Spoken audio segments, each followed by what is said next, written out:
जो भी घटना घटित हुई बहुत दुखद घटना है, शर्मनाक घटना है। जितनी भी इसका निंदा की जाए वह कम है। और जो लोग ने इस तरह की घटना का अंजाम दिया है वह कानून के शिकंजे से नहीं बच सकते हैं। हमारी सरकार में किसी प्रकार के अपराधी कभी नहीं बच सकते हैं। जहां तक विपक्ष के लोगों का सवाल है, पहले तो राष्ट्रीय जनता दल के शासन में हत्या, बलात्कार, लूट की घटना भी घटती थी। उस समय किसी तरह के आपराधिक मुकदमे नहीं होते थे, गिरफ्तारी नहीं होती है। और हमारी सरकार में अगर किसी तरह की आपराधिक घटनाएं हुई, हीनियस क्राइम हुआ, तो तुरंत पुलिस FIR भी दर्ज करती है, उनकी गिरफ्तारी भी करती है। और इस मामले में एक दो लोगों की पुलिस ने त्वरित रूप से गिरफ्तारी कर कार्रवाई की है। देखिए, सबसे बड़ी बात है कि घटना तो बहुत निंदनीय घटना है। और जो घटना होनी चाहिए, ऐसी घटना मैंने बैकुंठपुर की धरती पे कभी नहीं हुई। जो भी किया है निंदनीय घटना किया है।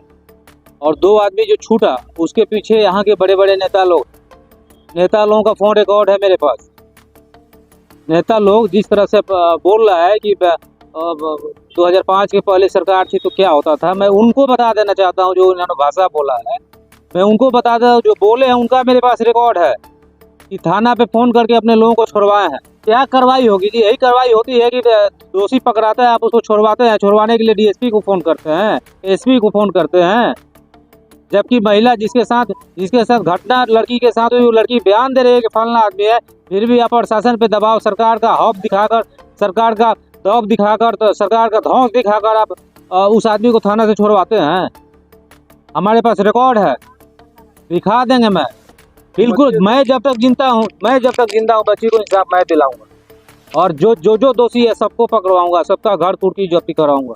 चाहे जितनी शक्ति सरकार को लगाना है बचाने में, यहाँ के नेता को लगाना है, सरकार उसको बचाने में बचा ले, क्योंकि उसके साथ बैठ के कॉफी पीते हैं। इसमें उनकी इज्जत जाती है।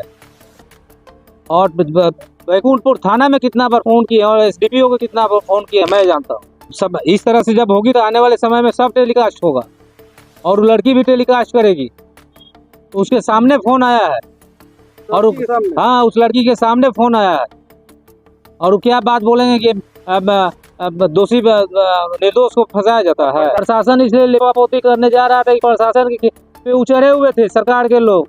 लेकिन मैं भी 5:30 बजे भोर से चला हुआ था कि अगर लिपापोती कीजिएगा तो कुर्सी खाली करके जाना पड़ेगा बैकुंठपुर थाना। मैं SP को, DSP को और थाना प्रभारी को, तीनों को चेता दिया था। नहीं, कल उसका बयान होगा कोर्ट में। बयान के बाद सबकी गिरफ्तारी होगी। जो 4-5 दोषी है सबको सजा मिलेगी। और सजा दिलाना मेरा काम है, मैं सजा दिलाऊंगा। अब समझ जाइए माहौल क्यों शांत है। माहौल, एक करनी सेना के लोग यहाँ आके पुतला दहन किया था एक बात पे, और एक इतनी बड़ी घटना हो गई। अब चुपचाप ना कोई बयान दे रहा है, चुपचाप 3 दिन से बैठे हुए हैं। और जो पकड़ाया है अपने लोगों को छुड़ाने के पीछे लगे हुए हैं कि कैसे बच्चे, उसको आप बिहार से बाहर भेज रहे हैं। क्या हमको मालूम नहीं? मेरा मुंह मत खुलवाइए, नहीं तो बहुत कुछ बोल दें, बहुत कुछ खुल जाएगा। कितने बजे आप फोन किए भी मालूम है मुझे, कितने बजे DSP को फोन किए भी मुझे मालूम है, कितने बजे थाना को फोन किए भी मुझे मालूम है, कितने बजे डॉक्टर को फोन किए हैं, जो गाड़ी देखा है ये भी मुझे मालूम है। और किसकी गाड़ी है? जिस गाड़ी पे आप बैठ के घूमते हैं, आपके पीछे लोग घूमते हैं, उसकी गाड़ी, उसी की गाड़ी में गैंग रेप हुआ। वोट की राजनीति करते हैं एक रेपिस्ट के साथ। अरे वोट की राजनीति मत कीजिए, बैकुंठपुर की जनता है, चौपट कर देगी आपको। ये दुर्भाग्यपूर्ण है और अत्यंत ही शर्मनाक भी। और जैसे ही घटना की जानकारी मुझे मिली, मैंने यहाँ के पुलिस अधीक्षक और स्थानीय थानाध्यक्ष को मैंने फ़ोन करके और इस पर त्वरित कार्रवाई करने के लिए कहा। और स्थानीय स्तर पर पुलिस के द्वारा मुझे जो सूचना मिली है कि कुछ स्थानीय स्तर पर कुछ पुलिस के द्वारा लापरवाही भी हुई। लेकिन मुझे इस बात की खुशी है कि मेरे आग्रह पर पुलिस कप्तान के द्वारा व्यक्तिगत रूप से इस केस की छानबीन की गई है।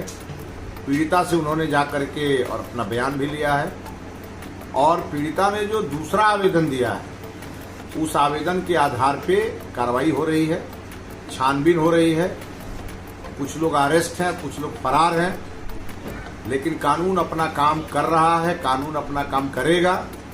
और हर परिस्थिति में इस घटना के जिम्मेवार लोगों को आप देखिएगा कि उनका वो हाल कानून करेगा कि जीवन में फिर उस हस्र को देख करके कोई दूसरा आदमी इस प्रकार की गलती नहीं करे। कि इसके लिए हम लोगों ने डीजी स्तर पर भी और पुलिस अधीक्षक स्तर पर भी बातचीत हुई है। पुलिस सक्रिय भी है। आपने देखा होगा कि इधर कुछ दिनों से पुलिस ने उत्तर प्रदेश की तर्ज पे यहाँ के अपराधियों को पर नकेल कसने की कार्रवाई भी शुरू की है। अब अपराधी अपराधी हैं, वो अपने हरकत से बाज नहीं आएंगे तो निश्चित रूप से इसका अंजाम उनको भुगतना पड़ेगा। लेकिन जहां तक सवाल है हमारे नाबालिग बच्चियों के साथ जो ये घटनाएं हो रही हैं, उन दरिंदों के लिए इतने कड़े कानून के प्रावधान और उसके बाद भी वो डर नहीं रहे। तो ये या तो मैं कहूंगा कि ये समय का फेर है, या मैं ये कहूं कि ये सामाजिक दोष आ गया है। चाहे वो किसी की बेटी हो, बेटी बेटी होती है, और इस बात का अगर ध्यान किसी को नहीं है, उसको इस धरती पर 1 मिनट रहने का अधिकार नहीं।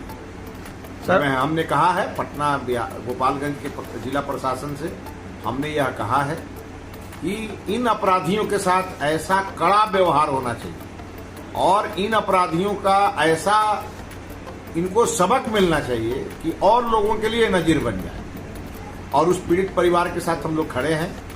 ये जरूरी नहीं है कि हम हर चीज पर बयान ही जारी करें, क्योंकि ये लज्जाजनक अब हम बयान दे भी रहे हैं तो भारी मन से दे रहे हैं। हमारे लिए न ये राजनीति का विषय है, न हमारे लिए प्रचार का विषय, हमारे लिए शर्म का विषय है कि हमारे क्षेत्र में एक नाबालिग बच्ची के साथ बलात्कार हुआ। लेकिन एक बात मैं स्पष्ट कर दूं आपके माध्यम से कि जो लोग भी इस कुकृत्य में शामिल हैं, आप देख लीजिएगा उनका हश्र बहुत ही बुरा होगा, उनका अंजाम बहुत बुरा होगा।